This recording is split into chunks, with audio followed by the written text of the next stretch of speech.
Nainaṁ vijayate Sri Krishna Sankirtanam. Total world victory of Hare Krishna. My name is Siddhapati Das. And this is Dana Devi. And this is Bhagavad-gita 223. We're streaming this live on YouTube.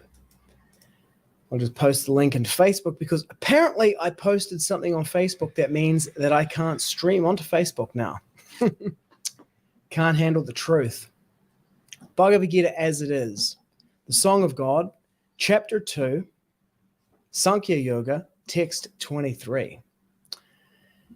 Nainaṁ chindanti śastrāṇi, nainaṁ dahati pāvakaḥ, na cainaṁ kledayanty, na śoṣayati mārutaḥ, na Never enam onto this soul chindanti can cut into pieces śastrāṇi, all weapons. na Never enam onto this soul dahati burns pāvakaḥ, fire. na Never cha also enam onto this soul kledayanty, moistened āpaḥ, water. na Never śoṣayati dries mārutaḥ. wind. Translation. You want to read this? There's a little nas there. Not. Cannot. Nah. The soul can never be cut into pieces by any weapon, nor can he be burned by fire, nor moistened by water, not withered by the wind. Purport by His Divine Grace Srila A.C. Bhaktivedanta Swami Prabhupada. Okay, we want to do one paragraph each? Okay, I'll Two do the paragraphs. first one. Okay, take it away. Okay, my eyes. All kinds of weapons, swords, flames, rain, tornadoes, etc., are unable to kill the spirit soul. It appears that there were many kinds of weapons made of earth, water, air, ether. Sorry. In addition to the modern weapons of fire, even the nuclear weapon of the modern age are classified as fire weapons.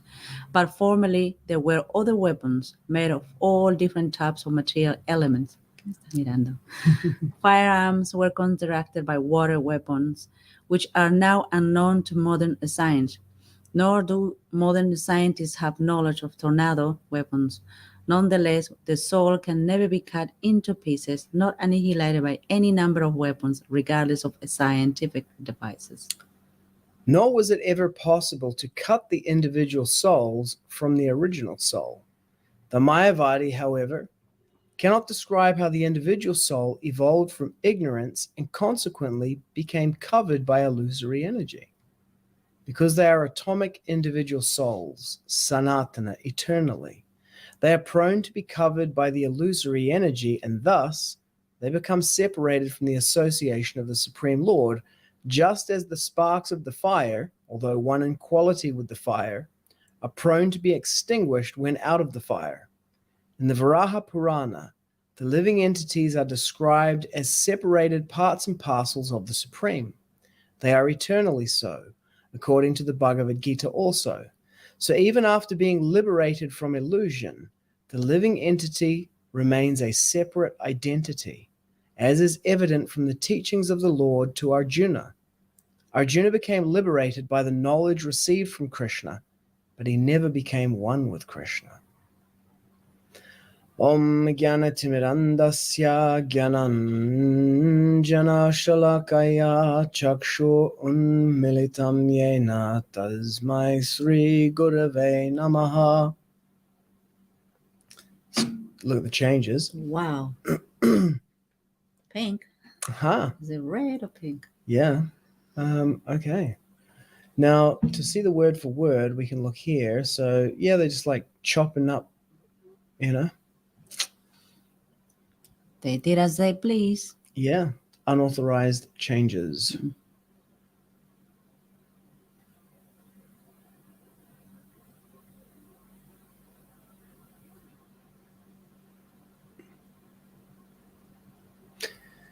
Yeah, okay, this is change.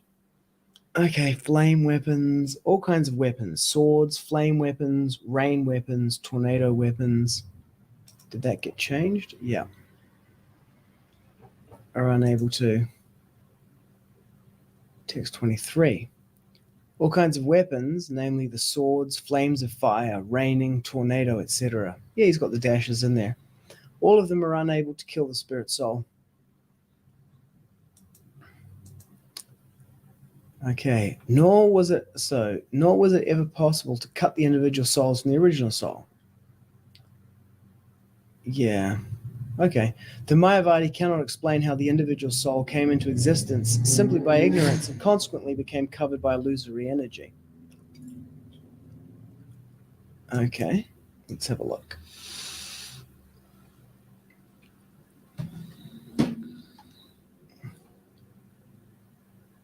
The Mayavadi, however, cannot answer how the individual soul came into existence simply by ignorance and thus became covered by the illusory energy.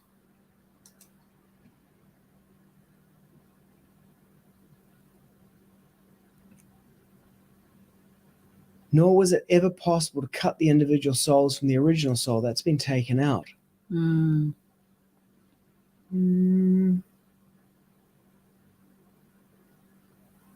It was never possible to cut the individual souls from the original Supreme Soul.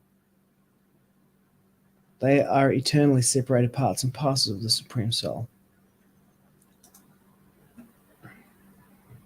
Okay, so it's been moved to there.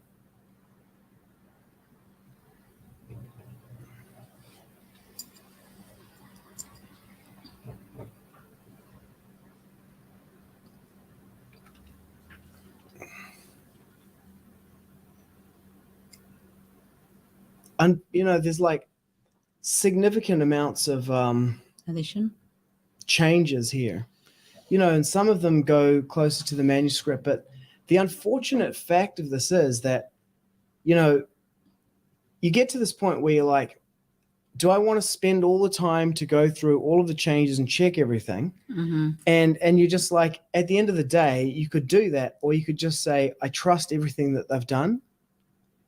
Or you could say, I don't trust them, so I'm just going to have to reject the whole thing wholesale. Yeah. And that's actually the only smart thing to do from a game theory perspective. Yeah.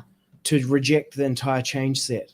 Because among other things, the fact that it has been done in this way, that you can't see what has been done easily and you can't understand it, it's been done in an obscure way, is itself tamasic. It's a symptom of the mode of ignorance. And then when I watch the BBT edit videos on there, their arrogance and disdain for devotees, they're all too stupid, they could never understand it anyway, is unbelievable for me. That you're the person doing this to these books. I'm sorry, I'm not accepting that. Yeah, the other thing as well, these people may come across as like, oh yeah, the changes are made on the books. You can see them like they were not needed at all. And they can justify themselves, of course, with that. Now, the question is, the process, how they start doing all of this, it just takes you in a position where it's like, no, we don't trust you. The way how you started doing all of that, it doesn't give me the trust in the scriptures and the changes they done it. Yeah, exactly. It's a waste of time. Obviously, are we going to do verse by verse what they changed? And why are we even reading? Because we don't trust these people anymore.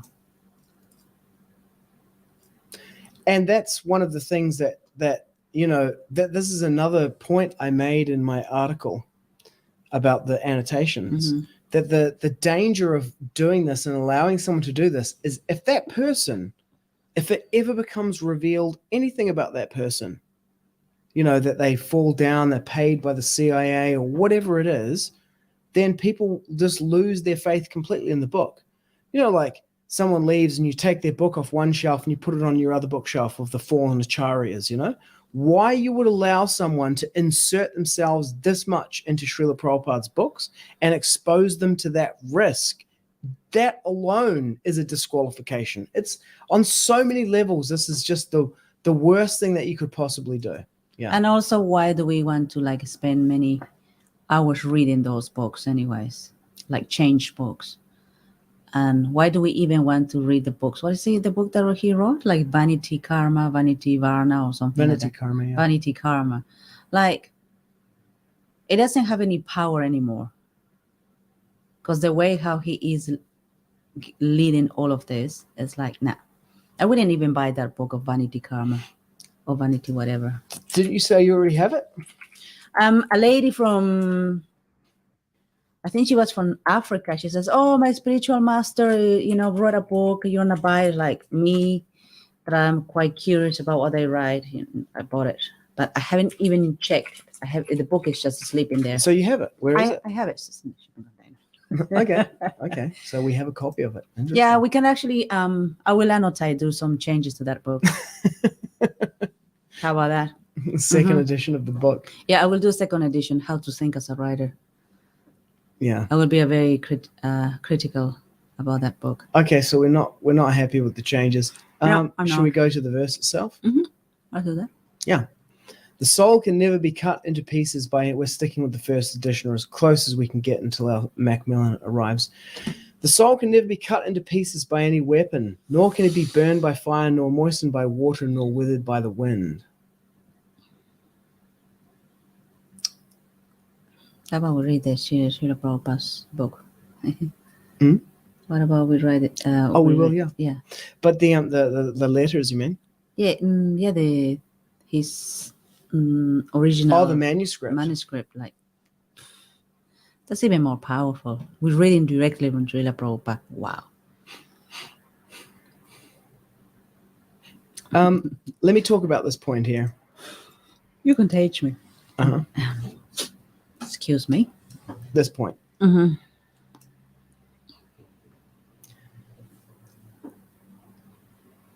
So the Mayavad philosophy, the Vada of Maya, is that individuality is a product of ignorance.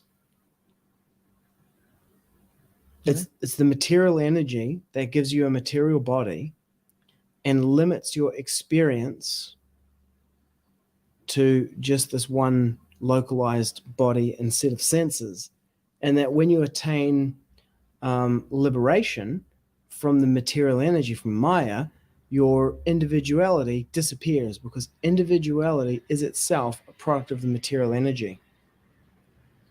The experience of individuality. That's the Mayavad, essentially the Mayavad philosophy.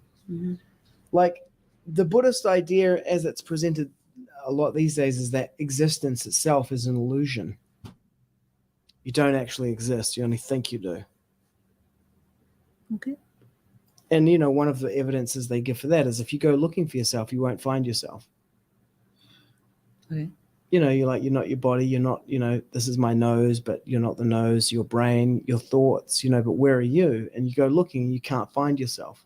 And so Shankaracharya's contribution, if you will, was to say that existence is real, but individuality is an illusion.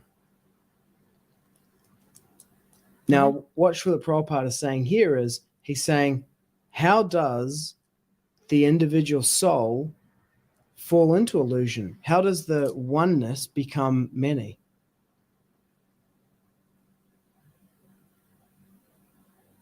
If the one is not eternally manifested as many. So he says, the Mayavadi, however, cannot describe how the individual soul evolved from ignorance and consequently became covered by illusory energy. And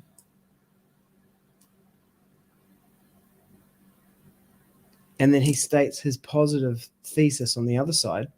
Because they are atomic individual souls eternally, they're prone to be covered by the illusory energy, and thus they become separated from the association of the Lord, just as the sparks of the fire, although one in quality with the fire, are prone to be extinguished when out of the fire. Yeah. So it's by analogy here. There's a fire and there are sparks, and then they jump out of the fire, and then they lose their, their glow. The fireness. Yeah, their fireness, by jumping out of the fire. Sweet side. Yeah. It's interesting to read these purports and see how it's kind of like a stream of consciousness, that it's like the soul can never be cut into pieces. So the verse itself is talking about the immutability of the soul. It's indestructible. It can't be indistinguishable or something like that. It was in 2:20, 2:17. Mm-hmm. The soul cannot be, it's indestructible, Immutable, and indescribable. no. Okay. It will come back to my head. Mm-hmm. Anyways, yeah. Yeah. So it's about talking about the indestructibility of the soul, right? But it mentions that it can't be burned by fire. So Prabhupada starts off with the soul cannot be cut into pieces or annihilated by any weapons. But then he goes into defeating the Mayavad conception, riffing on that it can never be cut into pieces. And then he weaves back in the fire here. Mm-hmm.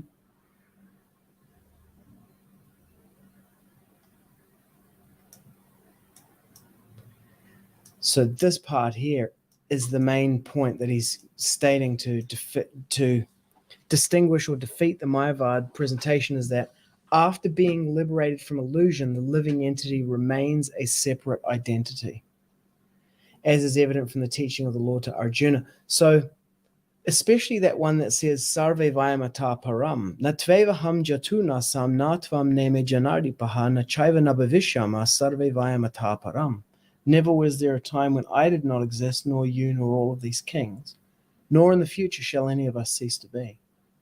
So there's some verses where the Mayavadis get a free pass, right? Like the one where it says that tata idam sarvam, that the yena tata idam sarvam, that the soul is all pervading. Mm-hmm. There's another where it says sarvagata, present everywhere. And so in that, Prabhupada talks about the 10,000th, the tip of a hair, to make the point that the soul is minute and it's everywhere in the body, but it's not all pervading the universe. He said only a madman says that the individual soul is the Vishnu Tattva. Mm-hmm. So in that verse, you read the verse and it says, Yena tata sarvamidam, that the soul is everywhere. And then Prabhupada in his Purport talks around that. But the thing, it's 2:12. Never was there a time when I did not exist, nor you, nor all of these kings, nor in the future shall any of us cease to be. In that verse, Srila Prabhupada says that the Mayavadis, in order to deal with that, Krishna says there's never a time that we didn't exist and never a time that we will not exist in the future.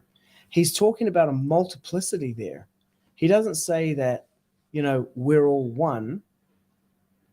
And so they say that, so the Mayavadi commentators have to say that he's referring to like the eternal existence of the soul. Mm-hmm. But when he talks about like you, me, and the other kings and everything, he's talking on the bodily platform.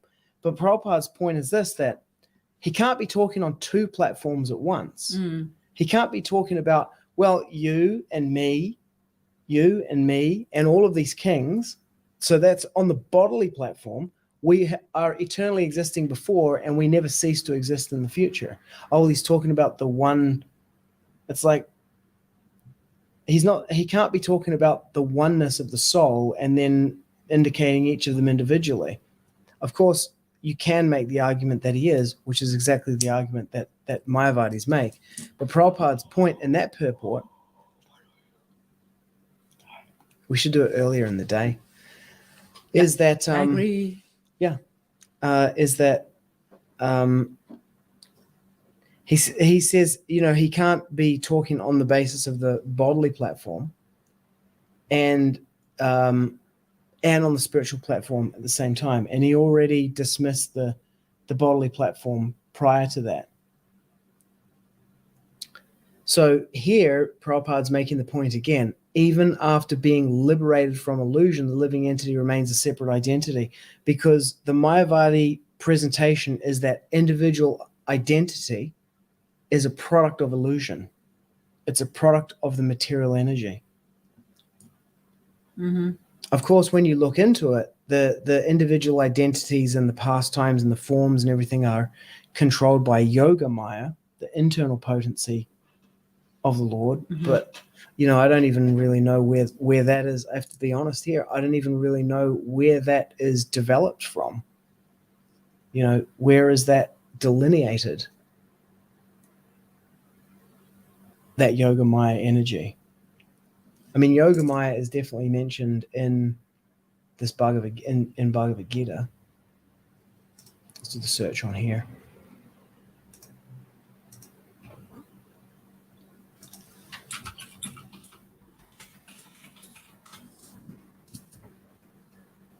Mahamaya to Yoga Maya.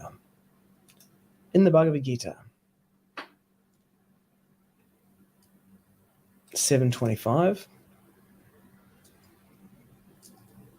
Someone's going to say, it's hypocritical to use the second edition for the searching, because that's what they said to Garudadas, because he was teaching from the second edition.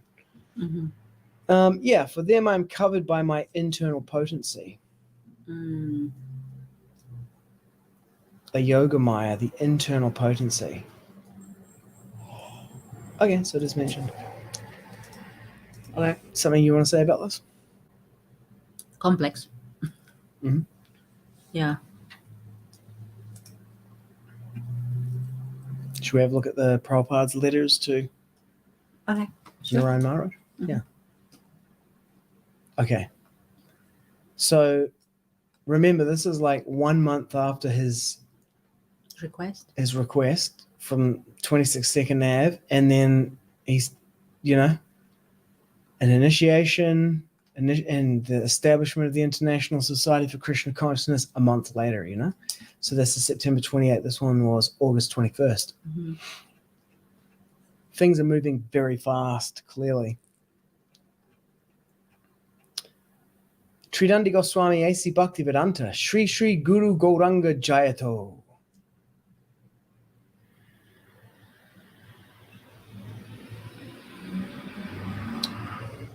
It's funny, he's got this care of Gopal P. Agarwal, 415 North Main Street, apartment 111. That's where he was staying in Pennsylvania. By airmail registered post. International Society for Krishna Consciousness Incorporated, 26 2nd Avenue, New York. 10,003. Telephone 674-7428. Acharya Swami A.C. Bhaktivedanta. September 28, 1966. Trustees. P.S. They are all my disciples, and all their names are now Vaishnava names. Larry Bogart, James S. Green, Carl Jurgens, Raphael Balsam, Robert Lefkowitz, Raymond Moraes, Stanley Moskowitz, Michael Grant, Harvey Cohen, Shripad Narayan Maharaj. I received your letter dated 2966 on time. Our relationship is certainly based on spontaneous love. That is why there is no chance of us forgetting one another. By the mercy of Guru and Gauranga, may everything be auspicious for you. This is my constant prayer. From the first time I saw you, I have been your constant well-wisher. At his first sight of me, Srila Prabhupada also saw me with such love. It was in my very first darshan of Srila Prabhupada that I learned how to love. It is his boundless mercy that he has engaged an unworthy person like me in fulfilling some of his desires. It is his causeless mercy to engage me in preaching the message of Sri Rupa and Sri Raghunatha. The preaching work is going very well here. I sent a copy of my description of this along with the letter. You may try to print it if you can, and you can copy it and give this news to different newspapers. Here, the government is very cautious about preaching any other religion except Christianity. Therefore, I am ordered to leave after staying for only 1 year. I am also ready to return, but my disciples do not want me to go. They are arranging to file a suit against this order of the government. $500 will be spent, about 4,000 rupees. They are prepared to spend that much money. The above-mentioned American gentlemen will hold a meeting tonight, and within 24 hours they will arrange a lawyer to be paid. So it seems I have to stay here longer to fulfill the desire of Srila Prabhupada. Even though they keep me in all kinds of comfort and convenience, Still, my mind is anxious to return to Vrindavan, and I am enthusiastic to see you all. I'm sending the description of the preaching along with this letter. One check for 1,500 rupees is also included. In the price list you have given, the total comes to 1,544 rupees, but by mistake you have written 1,080 rupees. Anyway, I shall adjust more or less and send it to you later. Everything needs to be packed properly and sent to Calcutta or Cochin. Where to send, I shall write to you in the next letter. Wow. So he got the things together from the last letter. Mm-hmm.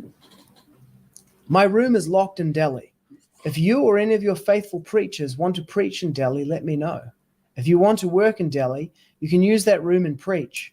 If you continue going to Delhi, then my publication work can be taken care of under your observation. You wrote to me, you can engage me in any preaching work in India according to my ability. I shall always be ready to do so I can preach wholeheartedly by your good wishes. Here, 15 educated boys have accepted discipleship from me, śoṣayati. They've given up wine, meat, intoxication, marijuana, tea, coffee, eggs, etc., and are honoring Krishna Prasad given by me every day. They never knew how to take dal, chapati, rice, milk, and fruits, but now by eating such prasad, they are quite happy and are always attentively doing their service. Therefore, when these young boys are fully ready, vast preaching will take place in these Western countries through them. I always remind them that I am old. At any time, I may have to say namaskar to Yamaraj, so you all try to understand this Krishna consciousness philosophy properly. I think that they're trying to take this up properly. Otherwise, why would they spend 4,000 to 5,000 rupees to file a suit to try to keep me here? Anyway, by the mercy of Krishna and your good wishes and blessings, I feel no inconvenience. Would you like to read? No, you read. Okay. My health is also good. My only concern is that due to my absence from India, my printing work is held up. Regarding this, if you can supervise a little, then I will have no worry. In Delhi, I have a householder disciple, and there are one or two others, but they have no experience with printing. If you can supervise, then Sriman Chandrasekhar and his son Chandra Mohan will help you. I have a proper press, a supply of papers, and an arrangement with the officials, but no one to look after it. Let me know your opinion as soon as you receive my letter. There is a press in Mathura, but it is not as convenient as Delhi. The books could be printed in America. The final printing is very good, but very expensive. It is also difficult to bring money from India, so the printing has to be done there. There's no doubt about it. What you have heard about the temple is true. Sri Padam Pat from Kanpur is ready to spend as much as required to make a Radha Krishna temple in New York, but it was not possible for the currency exchange with the government of India. Half of the Srimad Bhagavatams I brought with me are distributed. Here, the high-ranking people consider Bhagavan's devotees to be insane. In the beginning, I tried to associate with them.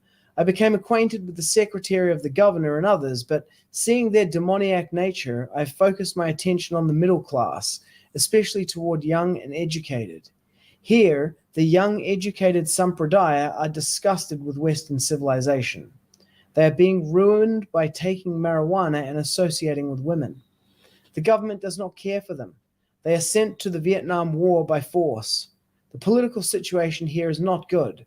This means that their future is not very bright. Because of this condition, Sriman Mahaprabhu has come to this country.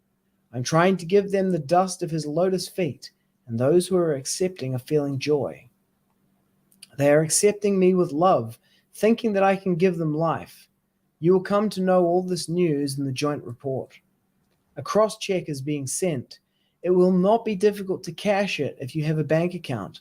Otherwise, you can collect money with the help of Bon Maharaj or other friends. Please reply to me as soon as you receive my letter. Nivedana. I offer myself to you. Sri Bhaktivedanta Swami. P.S. There is no need for any professional mridanga player. If there is any good devotee who wants to come, send me his name and address. Enclosure. One check. Number 0055445 for 1,500 rupees. Rupees 1,500. ACB report. Epic, no? Mm. September, October is next letter.